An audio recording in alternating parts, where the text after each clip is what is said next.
em 2010 e 38,5 prevê-se em 2013. Quer dizer, isto foi o que nos levou à glória. Isto foi o que nos levou à glória. Você sabe que eu sou um adepto do Estado Social e há muitos anos que me dedico a olhar um pouco para ele. Isto foi um crime que se praticou. Porque foi por aqui que o Estado faliu. Basicamente. Mais PPPs, mais umas coisinhas. Mas foi por aqui que o Estado faliu. Esta ideia do social é muito bom, é muito simpático e toda a gente gosta. Mas para manter isto nós tivemos que nos endividar. E por nos endividarmos, estamos como estamos. Quer dizer, o Estado português saltar de 16%, 16 mil milhões, para 39 mil milhões em 10 anos, isto é uma brutalidade. Porque os impostos não cresceram isto. Sabe quanto é que cresceram os impostos? Estas despesas cresceram 22, sabe quanto é que cresceram os impostos? 16. Não, 23. Mas aqui, nestas prestações sociais, nós temos que perceber que entrou muita gente que estava no ativo e que, entretanto, ficou no desemprego e os encargos... Não, o desemprego é mais recente. Isto de 27 é de 2005. De 2000 saltou-se de 17 para 27. Sim, 10, mas em 2013 estamos 38. Com 38,5. Sim, agora, está bem, aqui pode haver o subsídio de desemprego. O que eu estou a dizer é que nós não temos dinheiro para manter isto social. Sim. E porque é que isto é efetivamente muito grave? É porque é aqui que se vai ter de mexer na despesa. Quando as pessoas dizem, bom, não se mexe na despesa, vai ser. Foi isto que levou o país à glória, foi este Estado Social que não cabia nas finanças portuguesas e na economia portuguesa. Isto ninguém diz, mas esta é a verdade. Este gráfico mostra-o exuberantemente. Porque depois as outras despesas correntes, já são uma coisinha mais modesta e os juros também, enfim, embora custe pagar os juros, também são uma coisinha ao pé Portanto, o Dr. Medina Carreira está a falar nas pensões e reformas. Exato. As prestações sociais. Se não se mexer aí, nós não temos condições para pôr as contas públicas em ordem. E mexer aí é mexer em 5 ou 6 milhões de pessoas. Como é que isso se faz? Tão simples como isso. Como é que isso se faz? Com tempo e com economia. Não, mas como é que se faz, não é? Eu julgo que, portanto, caberia essa pergunta seria boa para fazer aos chefes de governo. Aos chefes de governo e aos chefes da oposição, não é? Portanto, eles é que têm, portanto, que lidar, digamos, com esse tipo. Porque, repare, que este Estado a que chegamos, que o Dr. Medina Carreira tem aqui identificado de forma muito eficaz, deve-se, digamos, à utilização dos instrumentos políticos. Claro.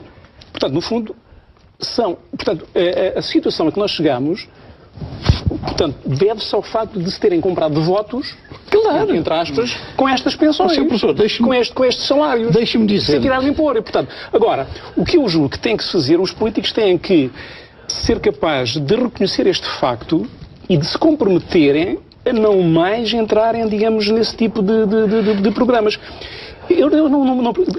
Os últimos acontecimentos levam-no a acreditar que isso vai ser possível. Porque seria o mínimo. Quer dizer, eu quando vi o Sr. Presidente da República fazer este apelo aos partidos políticos, eu pensei, bom, finalmente eles vão se entender pelo menos nisto. O senhor acreditou no Nunca mais, eu acreditei, nunca mais nós vamos prometer aquilo que não podemos fazer. Sabe porquê que eu não acreditei? Porque o Governo cometeu uma falha no início do seu exercício. Porque eu, se fosse Ministro das Finanças, o doutor Seguro, ou lá o financeiro do PS, tudo o que fosse mexer nas despesas, eu convidava para ir almoçar. Venha cá almoçar, a ver se você concorda com isto, com aquilo, com aquilo outro. E porque é realmente o partido que interessa para fazer uma maioria significativa. O Governo não, afastou-se, que era o que o PS queria. O PS vem aí chorar lágrimas de crocodilo, mas era o que queria, era que o Governo não lhe ligasse patavina. Que é para agora dizer, não, então vocês não ligaram. Os parceiros sociais também apresentaram uma queixa semelhante, de que não eram suficientemente ouvidos. Enfim, os parceiros sociais ainda ao menos. O PS, desde o primeiro dia em que o Governo começou a exercer funções financeiras, chamava lá o Ministro das Finanças, Sombra, do PS, para consertarem a política das finanças públicas. Porque isto é de uma enorme gravidade. Mexer neste conjunto das prestações sociais é preciso realmente que haja muita gente que comparticipe nas responsabilidades desta medida. Não, o PS apanhou-se solto, porque o PS queria era soltar-se, não ter nada a ver nem com a Troika, nem com o acordo, nem com coisa nenhuma. E pronto, o PS soltou-se. E desde que se soltou, ele nunca mais vai ser amarrado. Vai agora andar com aquela folhinha que o doutor Seguro... Mas isto é muito mau para a credibilidade da democracia. Pois é. Claro. Porque, e isso é que eu acho que o Presidente da República não percebeu. A oposição, que provavelmente vai ganhar as eleições daqui a 2 anos, vai ter que fazer uma política de austeridade do mesmo tipo e com a mesma intensidade desta. Exato. Estar a dizer neste momento e nos próximos 2 anos que não vai fazer, significa ter que chegar ao governo e contar uma balela qualquer para dizer que se enganou ou que não viu, responderam as contas e que vai ter que fazer, digamos, aquilo que não queria. Portanto, isso é extremamente grave, digamos, para a Por isso é que eu credibilidade fiquei da muito política, admirado não é? com o Dr. Mário Soares, que é um homem já experimentado nestas brincadeiras em 78, 79, 83, 84. Eu fiquei muito admirado. Porque o PS tinha todo o interesse em ter participado na resolução disto. Porque o PS vai herdar, se isto não se consertar razoavelmente, vai entrar num sarilho. Ao fim de 3 meses já está toda a gente a barafustar. Como com a Holanda. Em dimensão muito melhor. Porque, de facto, a ideia de chegarem a acordo beneficia o país e beneficia os próprios partidos. Agora, esta guloseima por tomar conta do orçamento do Estado para PPPs e amigas e amigalhaços, Isto depois, como o sistema político tem partidos em concorrência, isto leva a que os outros façam a mesma coisa. Portanto, isto vai arrastar o PSD e o CDS para uma é mais um chefe do governo. Tipo. Portanto, não se vão ficar porque não querem perder as eleições e, portanto, vão fazer promessas do mesmo mais um jeito. chefe do governo que vai fazer uma farsa. Não acha que a coligação daqui em diante, pela forma como o Presidente da República se dirigiu aos próprios partidos da coligação, nomeadamente na declaração do que fez ontem, vai estar muito mais vigilante e o Governo passará a estar sob uma tutela, entre aspas, presidencial, no sentido de se encontrar um caminho que abra alguma esperança aos portugueses? Parece que toda a linguagem que já está no terreno de vamos entrar num novo ciclo, este é o ciclo do investimento. A austeridade, portanto, já foi aplicada, digamos, em doses mais ou menos excessivas. Portanto, já estamos quase no fim da jornada. Então, todo esse tipo de afirmações, portanto, eu entendo-as, digamos, do ponto de vista eleitoral, mas que não aderem à realidade, mas que são inevitáveis do meu ponto de vista, porque, digamos, a luta política está nesse pé. Está nesse pé. Portanto, digamos, este falhanço deste entendimento tem esse senão. Vai levar a que todos os partidos, digamos, num grau mais ou menos elevado, entrar, digamos, nesse tipo de disputa. Você acha que nós vamos precisar de um segundo resgate? Vamos chegar a junho e não conseguimos ir aos mercados a uma taxa de juro inferior porque ou pelo menos deverá ser inferior àquela que estamos a pagar neste momento, do dinheiro que nos emprestam? Tudo depende, eu julgo que este governo tem ainda uma chance. Não é? Tudo depende da clarividência que for possível imprimir agora a esta fase do governo. Ou seja, se o governo se deixar de conversa do crescimento, do investimento, do novo ciclo, se for capaz de negociar com a União Europeia, no sentido de diminuindo, aligerando um pouco a austeridade, dar como contrapartida reformas estruturais que não fez, eu julgo que nós podemos evitar, digamos, esse tipo de situação. Portanto, podemos evitar um segundo resgate e podemos, digamos, a longo prazo entrar numa fase de investimento e de crescimento efetivo. Mas não para já. E tendo como contrapartida, digamos, as reformas que não se fizeram, que é uma tarefa para os próximos 2 anos, e enquanto se fazem reformas estruturais não pode haver investimento, não vai haver crescimento. Aliás, eu tenho aqui um quadro que trouxe e que falei há bocadinho. Sr. Professor, deixe-me só esclarecer uma coisa.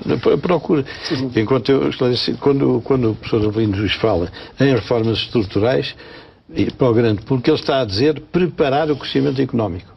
É isso que ele quer dizer. Não, mas é que o grande público é bombardeado com as ideias mais estapafúrdias, não percebe estas coisas essenciais. Sim, só que isso leva muito tempo, não é? A produzir exatamente. Por isso é que eu digo, já perdemos 2 anos, já perdemos 2 anos. Tempo para diminuir despesas, tempo para preparar a retoma da economia. Claro, por isso é que se coloca a questão de virmos ou não a precisar de continuar a viver com dinheiro emprestado, E por isso é que os três deviam explicar à Sra. Merkel, ao Sr. Schäuble, essa gente que tem o dinheiro e que manda, que nós precisamos disto, porque senão é outra Grécia. Mas o doutor na carreira tem dito aqui, por variedíssimas vezes, que a Alemanha não está disponível e a opinião pública alemã não está disponível para continuar a ajudar os países do Sul. Com certeza, enquanto nós... Então o que é que adianta ajoelhar? Não é ajoelhar, é explicar mesmo. É explicar mesmo. Eu tenho a certeza que ninguém explicou à senhora Merkel coisíssima nenhuma. A senhora pensa que com a balança comercial equilibrada, com umas coisinhas que lhes dizem por lá, porque querem levar boas notícias, e a relação dos ministros das Finanças, que eu penso que era boa, de simpatia e de amizade, provavelmente nunca falaram nestes pequenos pormenores, no desemprego brutal que está por aí. Acha que a Alemanha não sabe que a Espanha está com 27% de desempregados e que Portugal está a caminho dos 20%? Sabe, com certeza, mas isto tem de se conversar, e se forem os 3 grandes partidos, é muito diferente de irem lá 2. Era essa a virtude da iniciativa do Presidente da República, se tivesse tido esse. Fracassou? E é a única coisa que, a meu ver, pode salvar-nos é os 3 entenderem-se e conversarem sossegadamente com a Troika, para ver com números o que é que se fez de verdade, não é com aldrabice, nem com sofismas. Para que eles percebam, mas não é com os senhores que cá vêm. Os senhores que cá vêm têm ordens para exigir isto, aquilo e aquilo outro, certo? São técnicos. E, aliás, você sempre me ouviu criticar o Ministro dos Negócios Estrangeiros. Não se lembra? Mas o Ministro dos Negócios Estrangeiros agora será vice-primeiro-ministro com responsabilidade da ligação à Troika. Exatamente, porque ele devia estar em contacto desde o primeiro dia com a Troika. Sim. Porque era o Ministro dos Negócios Estrangeiros. O Ministro dos Negócios Estrangeiros não é para fazer negócios. É para tratar das relações de Estado a Estado. Ele inventou lá aqueles AIPs, ou não sei o quê, AEPs, enfim, para fugir dos pingos da chuva. Mas agora que ele vai ter a superintendência da coordenação económica, é isso que ele tem que fazer, é explicar pormenorizadamente a quem manda. Não é as pessoas que cá vêm.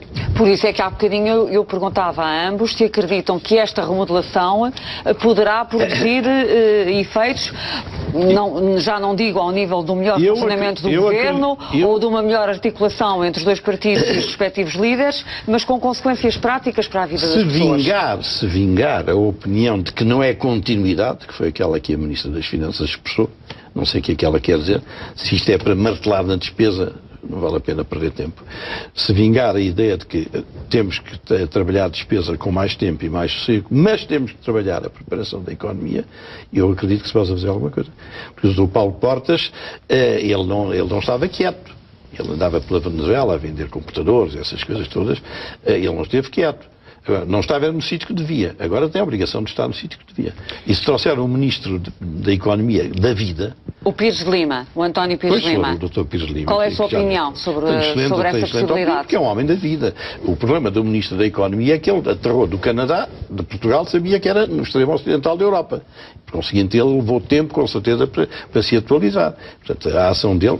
que eu tenha dado por isso. E o Ministro da Economia esteve também sempre muito condicionado pelo Ministro das Finanças, que durante 2 anos foi quem efetivamente mandava essa história dos condicionamentos, quando nos agarram e nós não nos sentimos bem agarrados, esperneamos. Então o próprio Primeiro-Ministro chegou a reconhecer numa entrevista dada à TVI que o número 2 do Governo não era o parceiro da coligação, mas era o Ministro das Finanças. Essas coisas dos números não interessam rigorosamente nada. Mostra o peso que as pessoas tinham, não é? Se fosse Ministro da Economia, a burocracia, o licenciamento, estas coisas todas, se me agarrassem eu esperneava e saía. Não é ver passar os comboios. Os ministros estão lá para fazer coisas, não é para ver passar os comboios. Mas vamos só ao último gráfico, que é para não perdermos, porque este é fundamental para se perceber. Vamos ver o gráfico 3, que mostra o peso de cada despesa no aumento. Quer dizer, o que entre 2000 o que significa é que a despesa cresceu, já não me lembro quanto, 100%. Cresceu entre 2010 e 2010, 100. Mas dos 100, o que cresceu mais foram as prestações sociais, 59%. Sim, que é a barra vermelha. Em cada 100 que a despesa cresceu, 59 foi para prestações sociais. Isto mostra, efetivamente, a ruinosa gestão. Eu há bocado ia dizer ao professor Avelino Jesus, o Dr. Teixeira dos Santos não reparou que de 2008 para 2009, pessoal e prestações sociais, sabe quanto é que subiu? 4 mil e tal milhões. De 2,8 para 2,9. 4 mil e tal milhões. Não, ele reconheceu que não devia ter aumentado em 2,9% os funcionários públicos. Foram eleições pelo meio? Com certeza, exatamente. E ele dizer aqui, ele deve ter dito, subiu 4,5 milhões. Porque nós andamos atrapalhados para reduzir 4,5 milhões e eles, de um ano para o outro, subiram 4,5 milhões. E uma grande parte foi para as prestações sociais. Porque isto há votos. Atrás disto há 5 a 6 milhões de pessoas. É que não enganem a gente. As razões por que fazem isto não são razões ingênuas, são razões perfeitamente assumidas. O pessoal subiu 10%, pode dizer que não foi por causa do pessoal. As outras despesas correntes, os subsídios, os consumos intermédios subiram 16%, os juros subiram 2,8% e as despesas